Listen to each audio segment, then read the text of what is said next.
Hey, everybody. You are about to hear a brief retelling of the movie Criminal. Enjoy the movie. Wade Porter is an ordinary working man who lives with his fiancée Laura and son Michael. The couple just got a home loan. The man has his own workers' brigade and optimistic plans for the future. But one day in the middle of the night, he and his fiancée are awakened by some noise. Wade grabbed a bat and headed for the exit. At the door, he was attacked by a robber and afterwards ran out into the yard. When the criminal reached for a weapon, Wade hit him in the head with the bat, but did not calculate the force of the blow and fractured the boy's skull.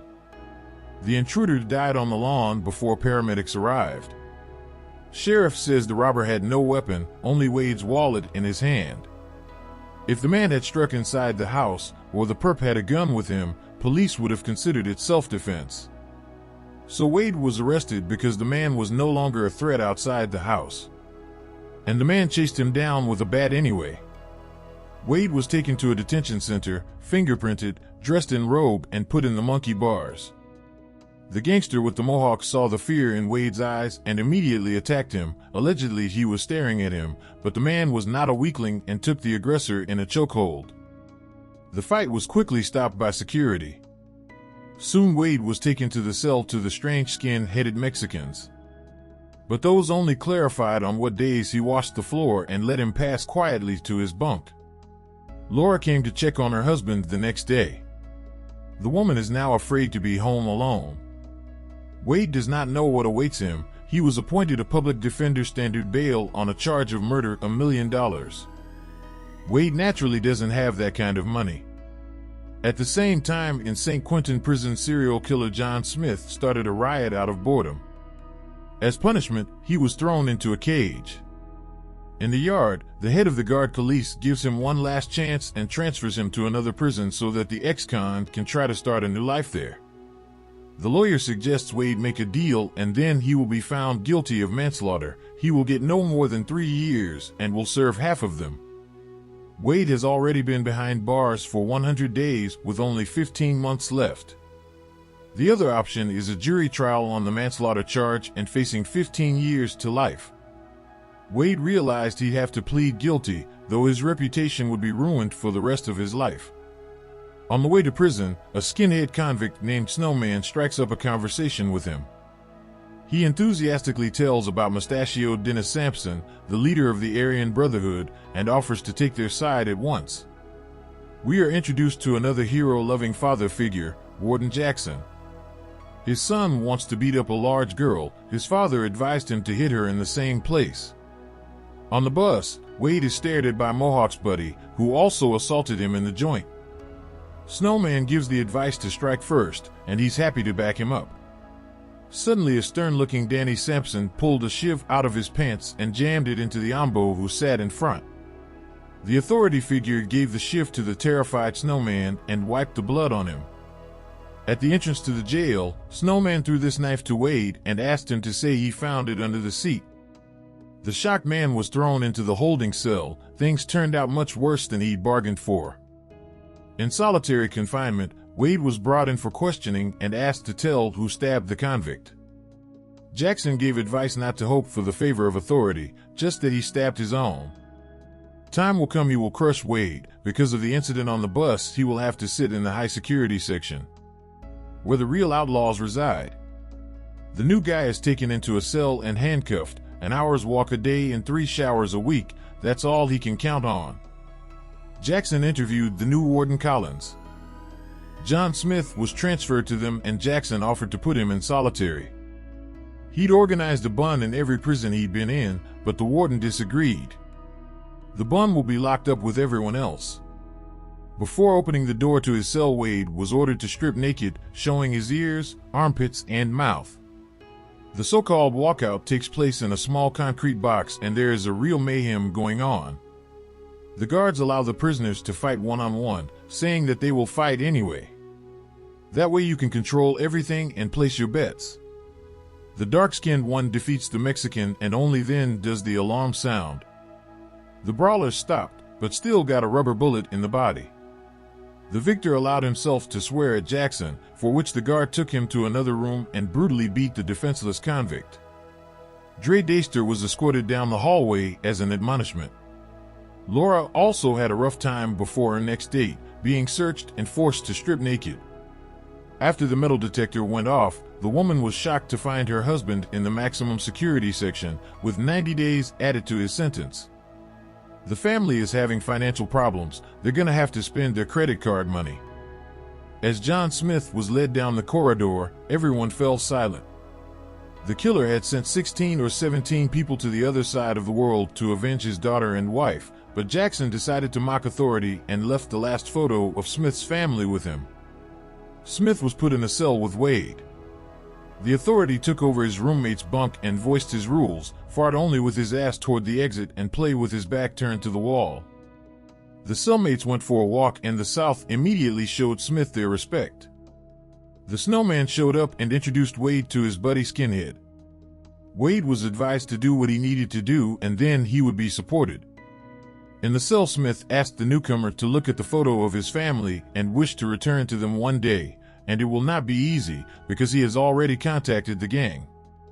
The authority tells how things are here. Hispanics are divided into southern and northern gangs. African Americans have a bunch of their own gangs. If needed, they are always ready to team up with Asians. Almost all whites belong to the Korean fraternity. They are constantly recruiting newcomers to trade and slaughter the undesirables. During another walk, Wade is suddenly attacked by a stick-up guy. In an instant, the laborer was on top of him and began hammering his opponent. Jackson gave Collins screws and ordered to shoot the loser in the leg for the fact that he attacked a female officer, but the rookie did not obey and Jackson did everything himself. Afterward, he reprimanded Collins. In the cell, Smith advised the rookie to forget about the law of cops and gangs reigns here. Wade served 230 days and saw his son Michael for the first time in that time. Laura saw who Wade had befriended and couldn't believe her eyes. Her fiancé is now a skinhead. Money is tight. They have to sell the house and the van to survive until Wade gets out. The man actively participates in gladiatorial fights, absorbing rubber bullets from the guards every time. Suddenly, he's one of Aryan's main fighters, pitted against brawlers from rival gangs. The same Snowman had never fought before, and because Wade started pushing his rights, he was beaten up by a mob of his own. Suddenly, Smith interceded and broke one of the attacker's legs. The Snowman began to threaten the authority figure. After a while, Wade returned from the infirmary. He didn't listen to Smith's advice and started ramming, which made him and the ex-con a target. We see guard Jackson outside the prison again, and he meets with Collins and his pregnant wife. The young couple have recently moved and are trying to get settled in their new place. On the walk, Sampson immediately calls the delinquent man over to him. Snowman began to lash out at Wade, but it was Snowman who was called a rotten freak by the authority figure. He saw the six-handed Wade the knife. The Snowman was immediately beaten and stabbed with the shiv. "White folks won't hurt you," Sampson told Wade, "if you want to come back." Collins learned that Jackson had been waiting for an excuse to get back at Sampson for a long time. The authority figure had once pissed on his face and infected him with hepatitis A, and he had infected his wife and son, after which they had divorced. Guard Roberts suggested that Jackson should at least go by the book for a while, because the cameras are recording everything and God forbid someone gets their hands on the tapes. He's about to retire and doesn't want to lose everything, but Jackson convinces his colleague that no one needs these scum and no one will go through their tapes. Wade has a nightmare about a guy he nailed. "Why didn't he stop then?"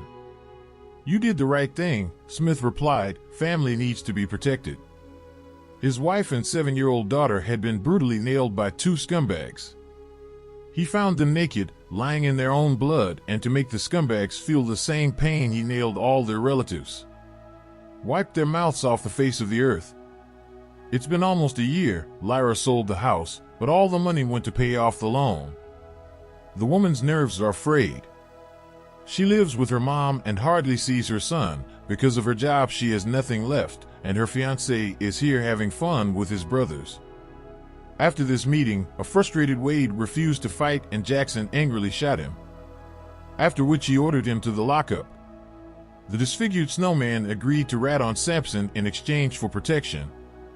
Jackson went to the chained Wade and held a stun gun to his genitals. The prisoner began to apologize, but it was not enough for Jackson. The convict who had been cut on the bus was dead, and Wade would go down as an accessory to murder, but he only had 4 months left to serve. The court found Sampson guilty of premeditated murder and sentenced him to life in prison. Wade was given 3 more years as an accomplice, and because of Jackson's testimony, 3 more years on top of that for being a member of a gang. He was sentenced to more than 6 years. Her mother insists that Laura should leave Wade and find a new man, because a working man can remain a gangster even after his release. Laura obeys and writes to her fiancé that she's leaving him. In the prison yard, Wade began to fight especially fiercely. Warden Croce came to check on Smith, and they became good friends. The man offered the authority figure to bring him new glasses, but he refused. Jackson's son was hit by a drunk driver. The offender is lying in a ward on the same floor. The lieutenant arranged with colleagues and visited the offender. Jackson promised that if the man got to him, his ass would be torn to shreds and he would die of blood loss. One day, a thug with a mohawk, who had attacked the still green Wade a year before, was brought into the prison. Laura comes to visit him. After all, she doesn't know how to live without Wade. The son also misses his father. The woman promised to wait for Wade as long as it takes. The main thing is to keep him with her. Wade asks Smith what to do. The villain Jackson has stolen 7 years of his life from him. The old man advises him to make everyone know what's going on here, but he has to figure out how to do it. A couple of days later, Wade called Jackson over to him and promised that today he would beat up a dude, but Jackson went further and demanded that Wade finish off his opponent or he would die himself. Wade, on Smith's advice, asks Laura to come to Kimmeris to tell him about the lawlessness going on in the prison. Collins asks Wade not to do what is expected of him or he won't get out of here.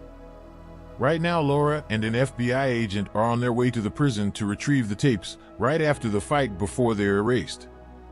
Wade gets jumped by a stubborn man with a mohawk and starts pounding on him. Sly Smith managed to make a little shiv out of the shackle of his glasses. Wade managed to seize the initiative only when he grabbed his opponent by the genitals. Afterward, he sat on top and began driving the Ambo's head into the concrete. Wade put his foot on the Mohawk's face and looked toward Jackson, but did not kill the defeated convict. The thwarted officer wanted to fire live ammunition at him, but his neighbor was covered by Smith, and afterwards by the rest of the prisoners. The comrades were not allowed back into the cell, but were forced to return to the yard and lie on the floor. Jackson pulled out a knife and ordered Days to hold the prisoners at gunpoint, and Sergeant Roberts realized he had better get the hell out of here. All the footage had already been erased, but Collins turned the cameras back on. Jackson was about to put a knife through Wade's skull and blame it on Smith, but the authority figure cut the scumbag off, and when he got Dais's bullet, he managed to open Jackson's throat. Dais fired another shot and Smith died. Collins saved Wade by pressing the alarm button. An FBI agent arrived before the prison director could clean up. Collins thought he was not in league with the others. No prison will hire him again. The Fed promises Wade to cancel the added time in exchange for testimony. He'll be out in 3 months. Krause tells him he's been Smith's keeper for 20 years. The authority once saved his life. He was a good friend. Finally, Wade is released and Snowman is put in Sampson's cell. Jack promised the skinhead would be protected, but now he's dead. The Snowman didn't have long to live either. His fiancée and son were waiting for the happy Wade on the way out of the prison.